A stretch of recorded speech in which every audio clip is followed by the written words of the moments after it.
Ngayon, may dumating. Anong gagawin? Kung pwede tayo yung piyesta, hindi daw ako start yet. Pero naka-bypass eh. Bypass. Parang ano, parang mga naka-jumper na ng Merari ko.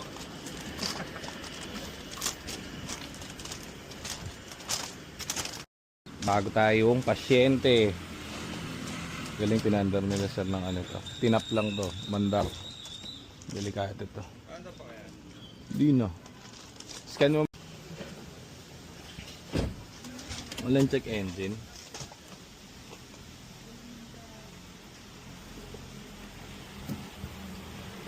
Yan, yan ang under.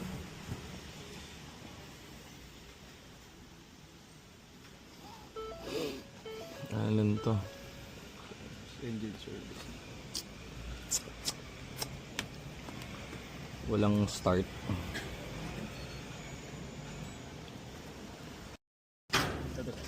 So starter lang eh. Wala na yung mga nonsense. Pero pag ABS, palit na talaga yan. Battery talaga yun sir, palit talaga yun sir. I-start pa rin to kahit naman naka ABS. Ang problem, Hindi siya connected dun sa starter. kailangan palitan yung starter. Mawawala lang yung safety feature. Sayang kung pinrogram natin, edi ano, mahal pa.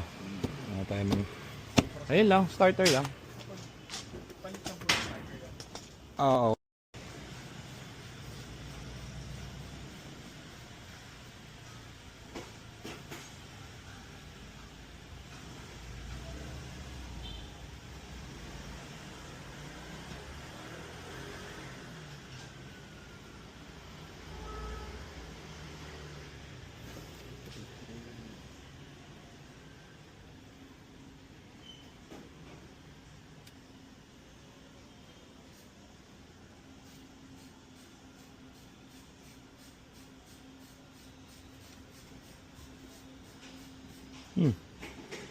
Yung pinapaprogram sa atin, kaya green naman yung ano.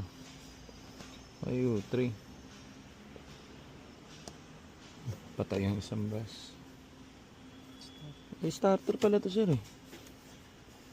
Starter lang to sir. Starter lang mo yan. Oo.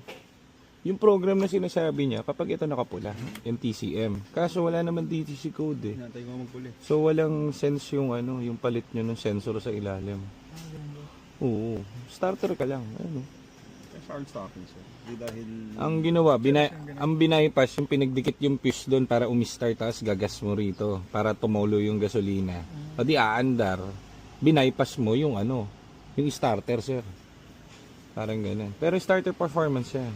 Wala namang issue. Sa RFA sir. RFA yung bus, ano yan, pwede mong i-clear yan. Kasi hindi siya totally sirang-sira. Nag-error lang siya once. Kasi nga dahil dun sa basa. Ayan, EBS wala. Yung 3,000 na yan talaga eh. Hard code na yan. Pero yung TCM, yung ewan ko, yun nga, yung program, wala kami ipoprogram dyan kasi it's working eh. Ang kailangan mo dyan is starter. May starter nyan, i-start na yan. Problem, hindi natin alam kung ano yung binaypas dun. So, pwede natin testingin muna yung starter. Actually, nung Parang pinalas ganun. na rin starter, pinalas na rin ata starter na, binalik nila. Binalik niya na, no? Repair niya ata siguro. Pina-repair niya. Ni-repair po. Try mo i-clear lahat. Kasi kapag yan, gawa na yung starter niyan, hindi na ito magko-code. So, ang mangyari, engine service na pa rin, starter pa rin. Lagay mo sa neutral. Start. Wait.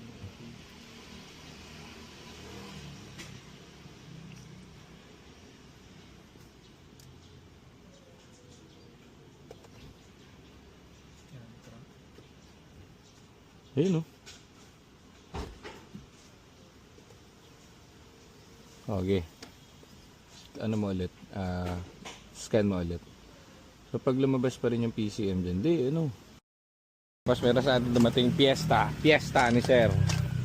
Na nakatap ang wiring. Tatanggalin na rin yan sir. Oo sir, susunog ka rito sir eh. So, tinap lang naman to para umabot si sir dito. So, ang code kasi nito is marami silang pinalitan eh, pero ang code lang na ito starter. Papalitan natin yung starter tapos dapat ito mag-okay na.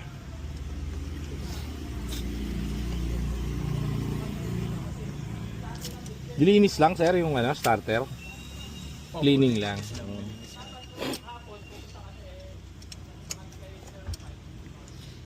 Kinakalas ng mga kaibigan ni Josel Lito ang ano, ang tawag dito.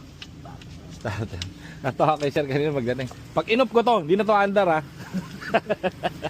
Yung pala nakatap. Sabagay okay din yung kaysa pinato sir. Oh.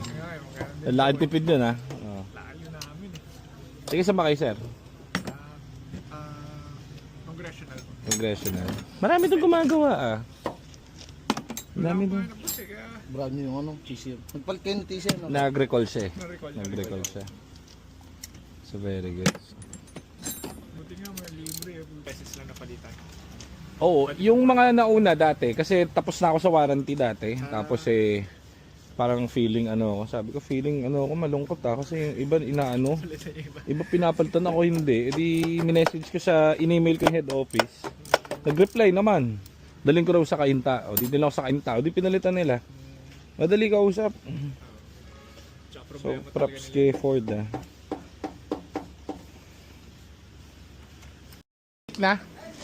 One click. Tinga.